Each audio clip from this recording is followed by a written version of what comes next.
Hi everyone, welcome back. Today we're doing longest consecutive sequences in C++. We're given an unsorted array of integers nums, and we have to return the length of the longest consecutive element sequence. And we will need to write an algorithm that runs in linear time. So in this first example, we are given an array over here. So let's put this in comments.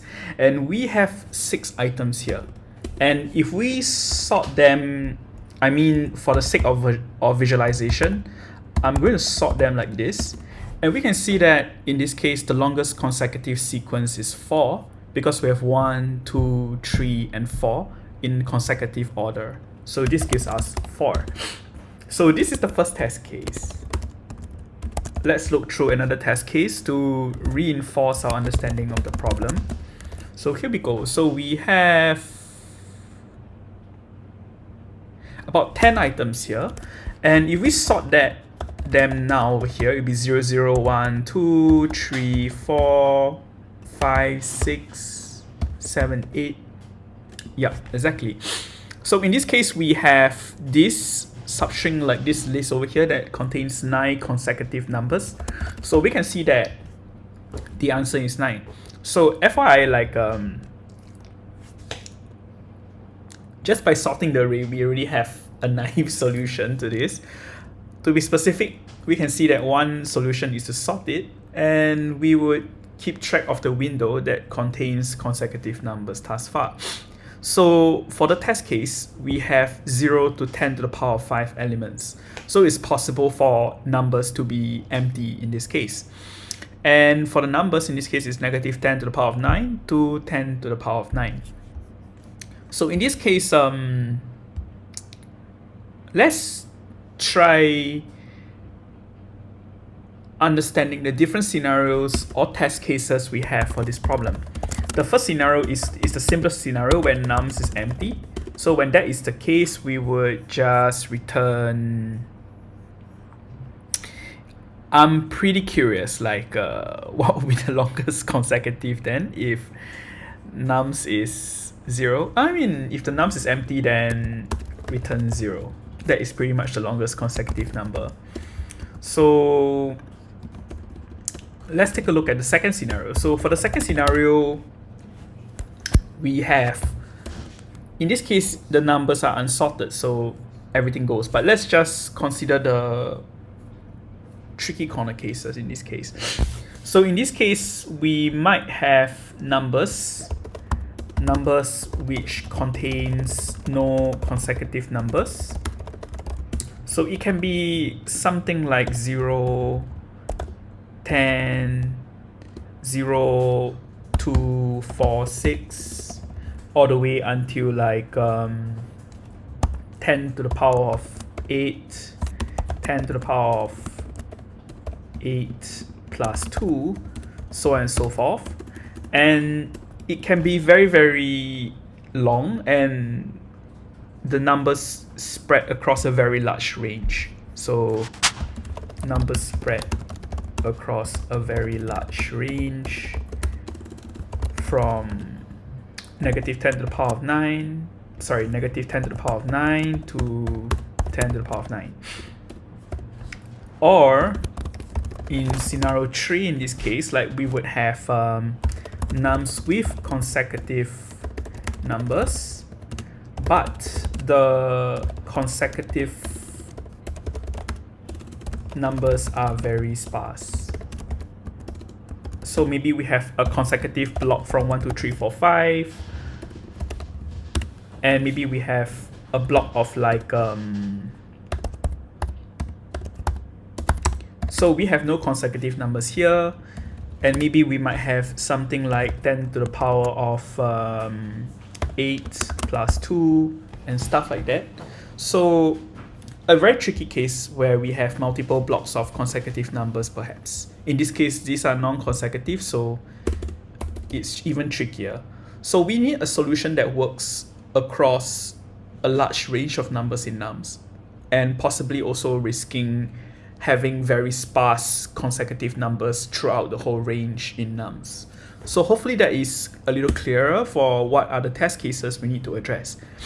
So the first naive approach would be to sort nums and afterwards iterate linearly, keeping track of longest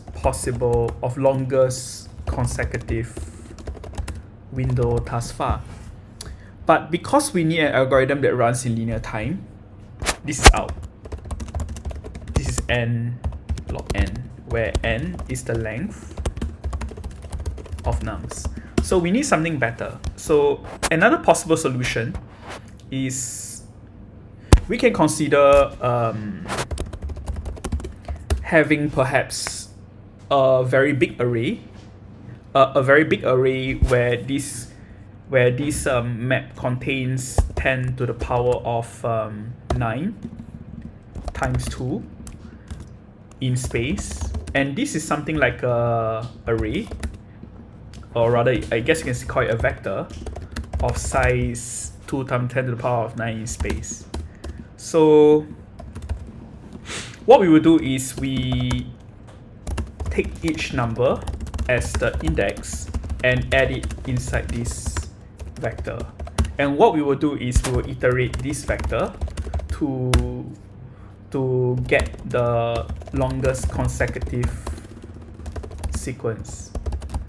So this allows us to put all the numbers into this vector, and this way we do not have to sort them. Like, you can insert it in O1 time, so it's pretty efficient.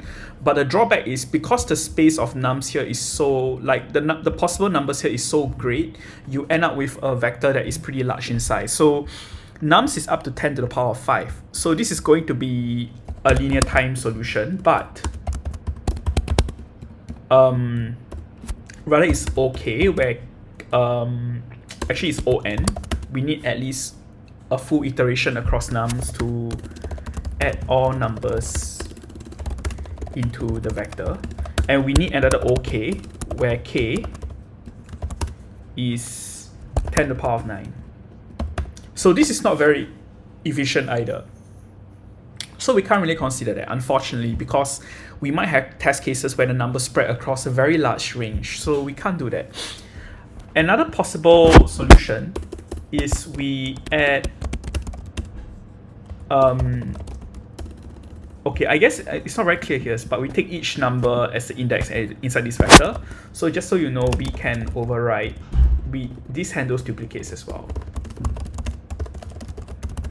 Since duplicates would replace each other, like if we see a 10, we will put 10 into the vector, and if we see a 10 again, we will set the value at 10 to a true as well, and yeah. So this vector contains booleans.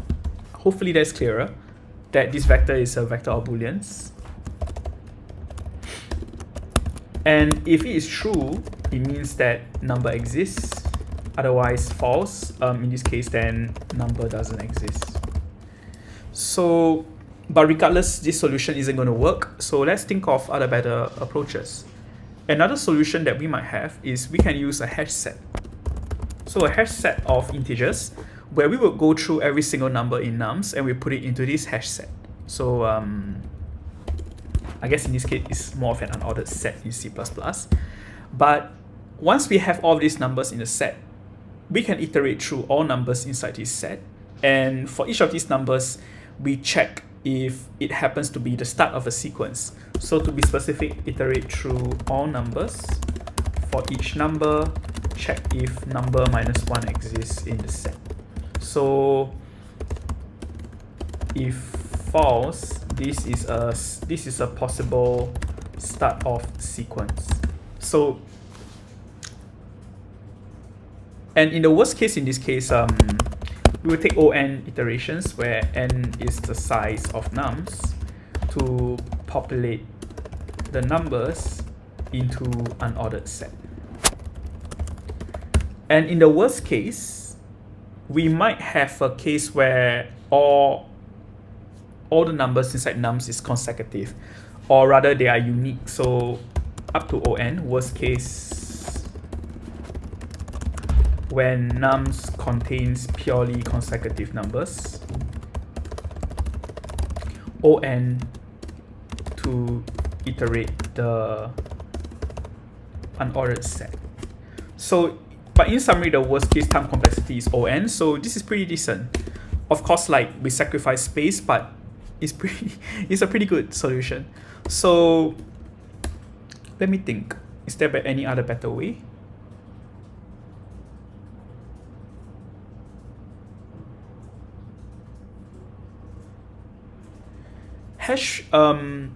Binary trees and priority queues are definitely out because that is going to be ON time.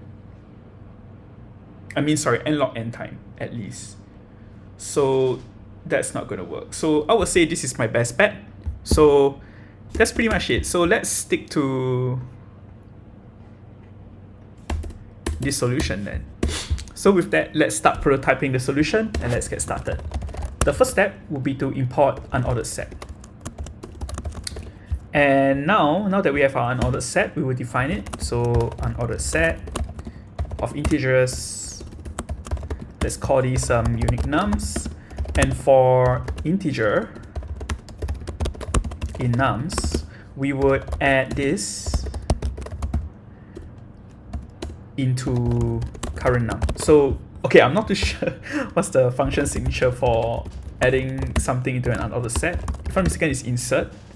Yeah, so my hypothesis was right. Let's use insert and let's add the current num inside. So at this point of time, we have all numbers inside unordered set. And the next step will be to iterate through all numbers inside unique nums.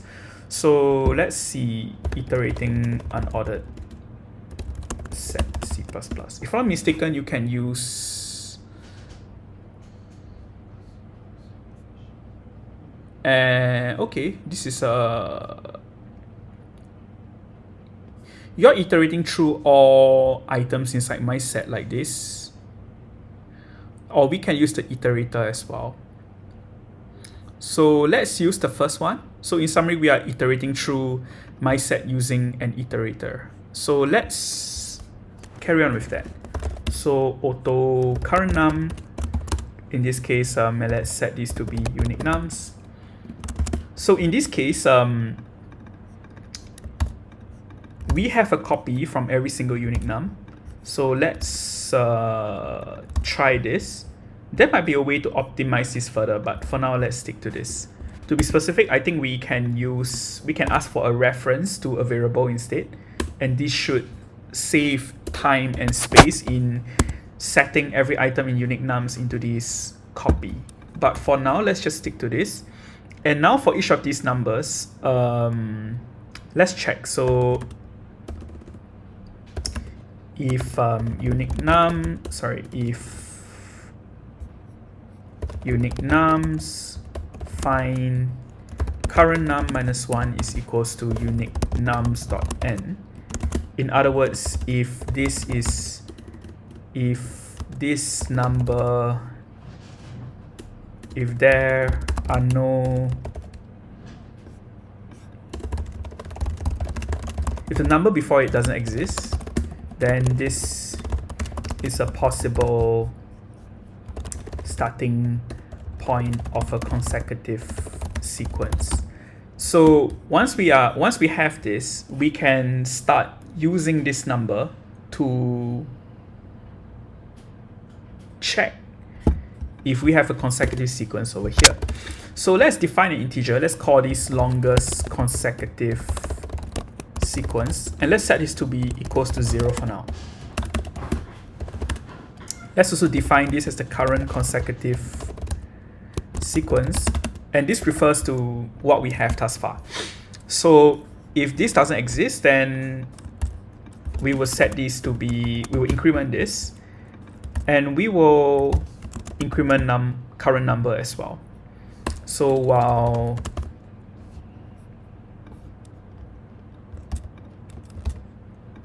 we will try to find current num inside here. So current num plus plus, and once we increment current number, we will try finding it, and if it exists, we will increment current consecutive sequence and increment current number as well. So at this point after this while loop, what this means is that this current number is no longer this current number is no longer inside unique nums. And the current consecutive sequence that we have thus far is the longest we have found thus far. So let's update our longest consecutive sequence to be equals to the max of itself as well as the current consecutive sequence. So I'm not too sure what is the function signature for updating a value here, but my guess is probably something like this. But let's just check. C++ math max. Oh, sorry, it's actually part of the standard library. So thank goodness we don't need to import math. Does C++ even have a math actually? So does C++ have a math library? My guess would be yes. So yes, it's actually C's math library. But it's okay. We will have the chance to use this library in other Leetcode questions. So we will go with what we used thus far. So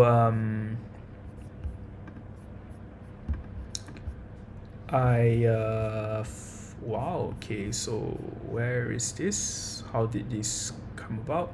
Oh yes, we were here just now. So now we will set the longest consecutive sequence to be equals to the max of itself as well as the longest current consecutive sequence we find. And now by the end, we should have the longest consecutive sequence and we can return it right away. So to prove to you that, or to prove to myself that this works, let's try going through a round of tracing using this test case over here. So with that, let's get started.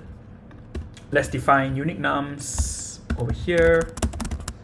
And let's start iterating the first number. So for the first number, we get 100. We will insert 100 into unique nums. We'll hit 4. 4 doesn't exist, so we add it in. We have 200. We will put 200 inside as well. We see 1. We'll put 1 inside. We see 3. We put 3 inside. We see 2. We'll put 2 inside here. So that's pretty much it for now. Okay, looks great. So now the next step is here.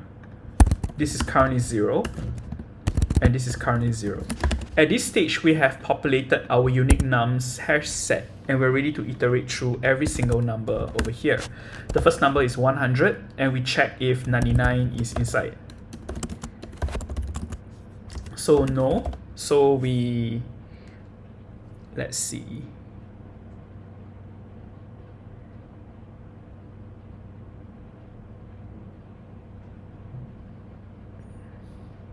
There might be a corner case here. So perhaps we should set longest consecutive sequence to start from 1. Because technically, if you have only one number inside here, you should have at least one consecutive sequence. But at the same time, we have a corner case where nums can be empty. So to make it simpler, I'm going to put a guard in front over here. So if nums.size is equals to 0, then let's just return 0 right away. And by default, if nums is more than 1 or of size 1, we will set the longest consecutive sequence to start from 1. So, but at the same time, we have to be careful here because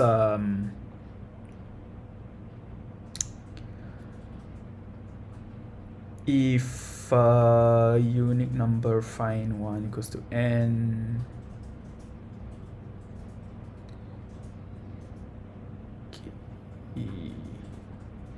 current consecutive sequence is equals to number n. Okay, this is possibly let's see. Or we can just remove this and let the while loop handle it.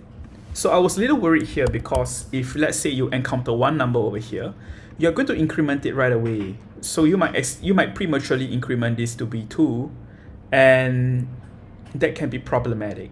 So I'm going to leave the while loop to be purely in charge of determining whether if we increment the current consecutive sequence or not.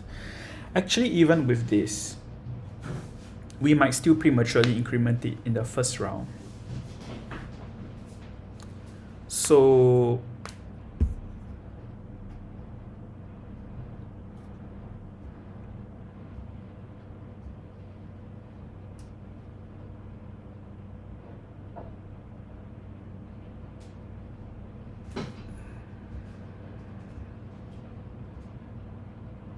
that's one number. Let's set longest consecutive sequence to be equal to 0 again. So let's try tracing this out again and see if this works. So 99 is not inside the hash map. So we hit this. So this is true because 99 doesn't exist. So 100 is a possible starting point. So unique number find current number is not equals to unique number dot end. This is true, so we'll increment current consecutive sequence to be equals to 1, and current number will now be equals to 101. So we will check if 101 exists. In this case, no. So we will set, so this while loop will terminate and longest consecutive sequence will be set to the max of 0 and 1. So in this case, we increment this to 1, and let's continue. So we will move on to 4, and 4 in this case, we check whether if 3 is inside. In this case, 3 is not inside, so this is true. So we continue. So we increment current consecutive sequence to 1 from 0 to 1. And current number, we increment it, so now we get 5. And now we check if 5 is inside here. It's not. So in this case, we would terminate this and set longest consecutive sequence to the max of 1 and 1, giving us 1. Now we would reset this, and it seems that I made a bug here as well. So I should have set this back to 0 after this iteration over here. Thank goodness we traced. So let's move on to 200.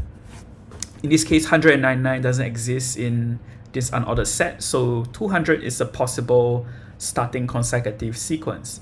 So we check 200 is inside, it is, so we increment current consecutive sequence to 1, current number increment to 201, and we check if 201 is here, it's not, so we terminate, and longest consecutive sequence is now max of 1 and 1, and we don't do anything. So set current consecutive sequence back to 0, and now we're looking at number 1 in this case.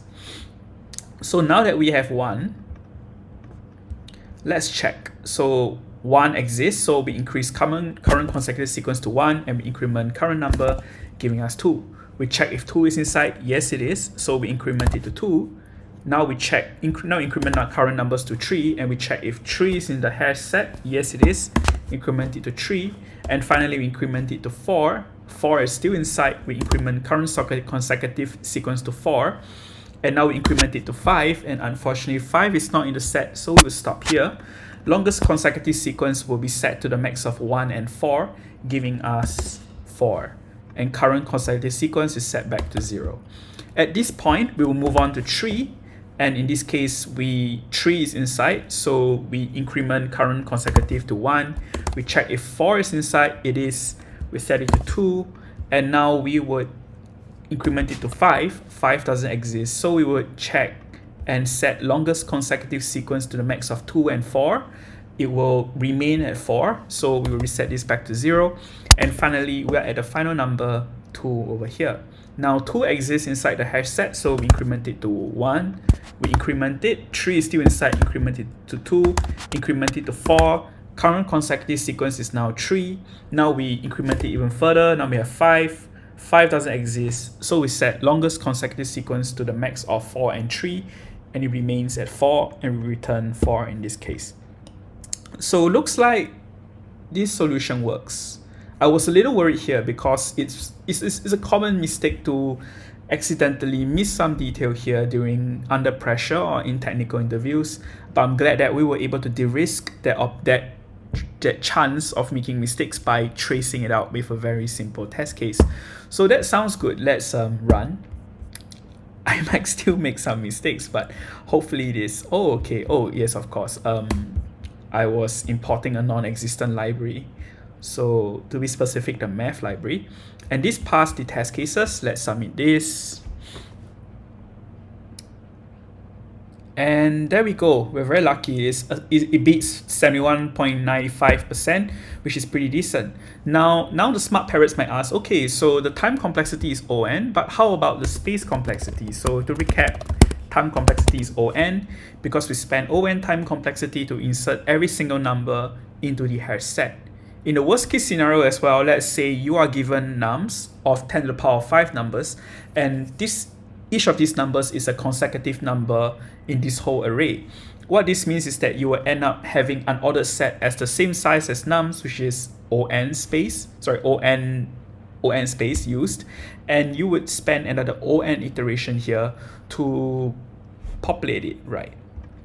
So like I simplified it a little bit because finding a number inside a hash set in this case, worst case can be O(n) if you get a lot of collisions. But for the sake of simplicity, let's just assume that this is O1 in every iteration, and in summary, the time complexity here is O(n).